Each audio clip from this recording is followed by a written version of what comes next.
అసలు యోహాను యొక్క పూర్తి చరిత్ర ఏమిటి? యేసు ఆరోహణమయ్యాక యోహాను ఏ ఏ దేశాల్లో సువార్త చేశాడు?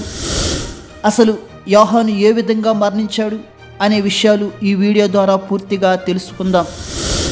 యోహాను అనగా దైవవరము అని అర్థము. ఇది ప్రాచీన గ్రీకు పదము. యోహాను అను పదము యోహానన్ అను పదం నుండి పిలువబడింది. ఈ పదము యోహానస్ అను పేరు నుండి సంక్షిప్తపరచబడింది. ఇదే పేరు హిబ్రీ భాషలో మార్కు అని పిలువబడింది. యోహాను యొక్క తండ్రి పేరు జెబెదయి, తల్లి పేరు సలోమి. సలోమి యేసుక్రీస్తు తల్లి అయిన మరియమ్మ సహోదరి. అంటే యోహాను యేసుక్రీస్తుకు దగ్గర బంధువు. యోహాను సహోదరుడి పేరు యాకోబు. యోహాను మొదట్లో గలిలయలోని బేత్సయిదాలో నివసించి తరువాత యెరూషలేములో నివసించాడు. యేసుక్రీస్తు పిలవకముందు బాప్తిసమిచ్చు యోహాను శిష్యుడిగా యోహాను ఉన్నాడు. తరువాత యేసుక్రీస్తు పిలవగానే ఆయనను వెంబడించెను. మత్తయి సువార్త 4వ అధ్యాయము 21-22 వచనములు.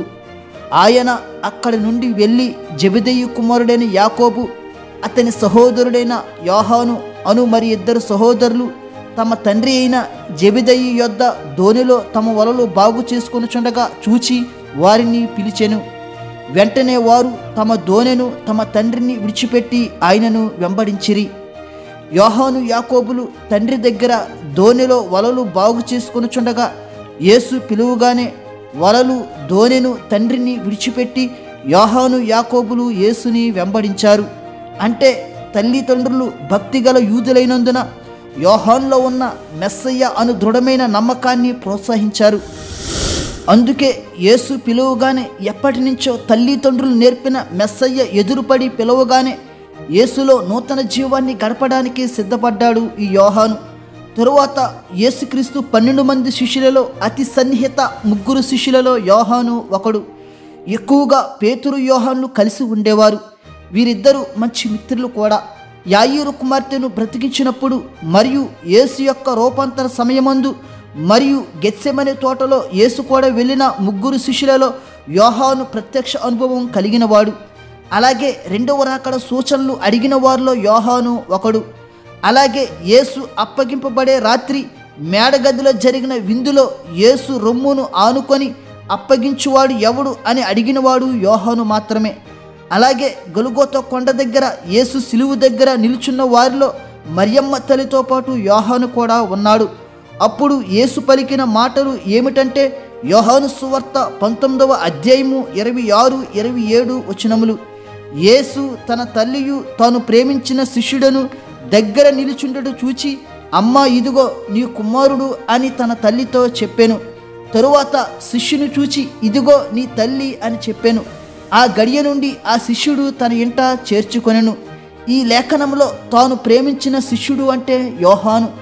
యేసు త్వరలో పరమతండ్రి దగ్గరకు వెళ్ళుట కారణంగా ఇక నుంచి శిష్యుడైన యోహానుకు మరియమ్మ తల్లిని చూచే బాధ్యతలు యేసు అప్పగించాడు. తల్లిని చూచే బాధ్యతలు యోహాను ఎంతో ఇష్టంగా స్వీకరించి మరియమ్మ తల్లిని తన ఇంటిలో చేర్చుకున్నాడు. మరియమ్మ తల్లి మరణించేంత వరకు యోహాను ఆమెను చాలా బాగుగా చూసుకున్నాడు. ఆమె మరణించిన తర్వాతనే యెరూషలేమును యోహాను విడిచిపెట్టాడు. ఆ విధంగా యేసు అప్పగించిన పనిని చాలా బాధ్యతగా యోహాను నెరవేర్చాడు. ఇప్పుడు యేసు ఆరోహణమయ్యాక యోహాను యొక్క పరిచర్య ఏ విధంగా సాగిందో తెలుసుకుందాం. అపోస్తులలో ఒక స్తంభంగా ఎంచబడిన వాడిలో యోహాను ఒకడు. దీన్ని మనం గలతీ 2:9లో చూడగలము. పేతురు యోహానులు జతపని వారిగా సువార్త చేస్తూ అనేక మందిని క్రీస్తు వైపు నడిపించారు. అలాగే అనేక మందిని స్వస్థపరిచారు. శృంగారం అనే దేవాలయంలో పుట్టుకతో కుంటివాడైన భిక్షగాన్ని యేసునామంలో స్వస్థపరిచింది పేతురు యోహానులు మాత్రమే. దీన్ని మనం అపోస్తులు 3వ అధ్యాయంలో చూడగలము. తరువాత క్రీస్తు 70లో రోమా సైన్యాధిపతి అయిన టైటస్ చేత యెరూషలేము నాశనం అవ్వకముందే ఎఫెసుకు వెళ్ళినాడు. తరువాత ఎఫెసులో ఒక సంఘానికి కాపరిగా ఉన్నాడు. అలాగే యోహాను రష్యా, ఇరాన్, టర్కీ అను దేశాల్లో సువార్త పరిచర్య చేశాడు. అలాగే యోహానుకు 3 శిష్యులు కూడా ఉన్నారు. వారి పేర్లు ఏమనగా పాలికార్పు, ప్రొకోరో, పాపియా. అలాగే అపోస్తుడైన పౌలును బహుగా ప్రేరేపించిన వారిలో యోహాను ఒకడు. అలాగే యోహాను క్రొత్త నిబంధన 27 పుస్తకాల్లో 5 పుస్తకాలు యోహాను మాత్రమే వ్రాసాడు. అత్యధికంగా పౌలు 14 పుస్తకాలు వ్రాస్తే ఆ తరువాత ఎక్కువ పుస్తకాలు వ్రాసిన వారిలో యోహాను మాత్రమే. అతను వ్రాసిన పుస్తకాలు ఏమిటంటే, 1 యోహాను సువార్త, యోహాను మొదటి పత్రిక, యోహాను 2వ పత్రిక, యోహాను 3వ పత్రిక మరియు ప్రకటన గ్రంథము. యోహాను సువార్తలో యేసు ప్రేమించిన శిష్యుడిగా పరిచయం చేసుకున్నాడు. ఆయన రాసిన పత్రికలో చిన్నపిల్లలారా ఒకరినొకరు ప్రేమించుకోండి అని యోహాను ఎక్కువగా సంబోధించాడు. ఈ విషయాన్ని ఆయన శిష్యులు చిన్నపిల్లలారా అని ఎక్కువగా ఎందుకు అంటున్నావు అని అడిగితే, ఇది ప్రభువైన యేసు ఇచ్చిన ఆజ్ఞ, ఇది పాటిస్తే చాలు అని యోహాను బదులిచ్చేవాడు. అలాగే ప్రకటన గ్రంథమును రాసిన మహాజ్ఞాని యోహాను మాత్రమే. ఎవరైనాను సులభముగా గ్రహింపలేని పుస్తకమును రాసిన పరమార్థ జ్ఞాని ఈ యోహాను. ఇదే బైబిల్లో చివరి పుస్తకం ప్రకటన గ్రంథం. ప్రకటన గ్రంథంలో యుగాంతంలో జరుగు సంభవాలు, 2వ రాకడ సూచనలు, పరలోక రాజ్యం గురించి, నరకము గురించి మహా గొప్ప అంశములు ప్రకటన గ్రంథంలో యోహాను వ్రాసాడు. ఈ గ్రంథమును పద్మాసు ద్వీపములో పరవాసిగా ఉండి వ్రాసాడు. పద్మాసు ద్వీపము ఐగియా ద్వీపములకు చెందిన ఒక ద్వీపము. రోమీయులు ఎవరైనా వారికి వ్యతిరేకంగా మాట్లాడిన వారిని పద్మాసు ద్వీపములో బంధించేవారు. ఈ పద్మాసు ద్వీపము రాతిమయముగా ఉంటుంది. దీని పొడవు 15 కిలోమీటర్లు, వెడల్పు 9 కిలోమీటర్లు. ఇది అగ్నిపర్వత ద్వీపము.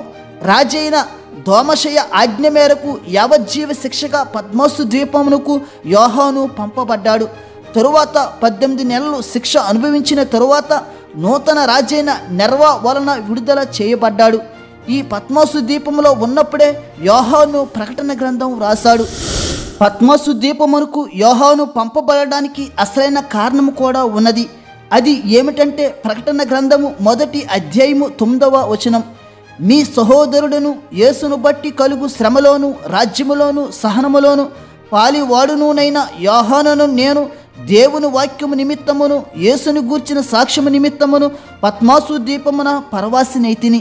ఈ లేఖనం ప్రకారం దేవుని వాక్యం కొరకు మరియు యేసుకు సాక్ష్యంగా ఉండుటకు యోహాను పద్మాసు ద్వీపమునకు పంపబడ్డాడు. ఇప్పుడు యోహాను మరణించిన విధమును, అతడు పడిన మహాశ్రమల గురించి ఇప్పుడు తెలుసుకుందాం. యేసుక్రీస్తు 12 మంది శిష్యులలో యాకోబు మొదటిగా మరణించగా, యోహాను మాత్రం అందరికన్నా చివరిగా మరణించాడు. మిగతా శిష్యులందరూ భయంకరమైన మరణాన్ని పొందారు. కానీ యోహాను ఒక్కడే సాధారణమైన మరణంతో శాంతితో మరణించాడు. అయినా కానీ మరణించే ముందు భయంకరమైన శ్రమలు అనుభవించాడు. అవి ఏమిటో ఇప్పుడు తెలుసుకుందాం. ఒకసారి యోహాను రోమా పట్టణంలో ఉండగా మరుగుచుండిన నూనెలో వేయబడ్డాడు. ఆ నూనెలో ఎలాంటి గాయములు యోహానుకు కలగలేదు. అప్పుడు రాజు విస్మయమొంది బయటకు తీయించాడు. అంటే దేవుని శక్తి యోహాను శరీరమును కాలకుండా చేసిందని అందులోంచి విడుదల చేయబడ్డాడు. ఇప్పుడే ఈ స్థలము ఒలియా స్థలముగా పిలువబడుతూ అతడి జ్ఞాపకార్థమే ఒక మందిరం నిర్మించబడింది. అలాగే యోహాను రోమాలో ఉన్నప్పుడు విషం త్రాగించి చంపాలని ప్రయత్నం చేశారు. అప్పుడు విషంతో నిండిన పాత్రను యోహానుకు ఇవ్వగా దానిలోని విషం ఒక సర్పం అయ్యి అదృశ్యం అయిపోయింది. ఈ విధంగా యోహాను మీద జరిగిన విషప్రయోగం సత్ఫలితం ఇవ్వలేదు. తరువాత కొంతకాలానికి క్రీస్తు శకం 100వ సంవత్సరంలో ఎఫెసులో సహజ మరణం పొందాడు. యోహాను సుమారు క్రీస్తు శకం 6లో పుట్టి క్రీస్తు శకం 100వ సంవత్సరంలో మరణించి 93 సంవత్సరములు ఈ భూమి మీద బ్రతికాడు. ఇటువంటి శిష్యుల స్ఫూర్తిని మనం ఎప్పుడూ పొందుకోవాలి. దేవుడు మిమ్ములను మీ కుటుంబములను దీవించునుగాక. ఆమేన్.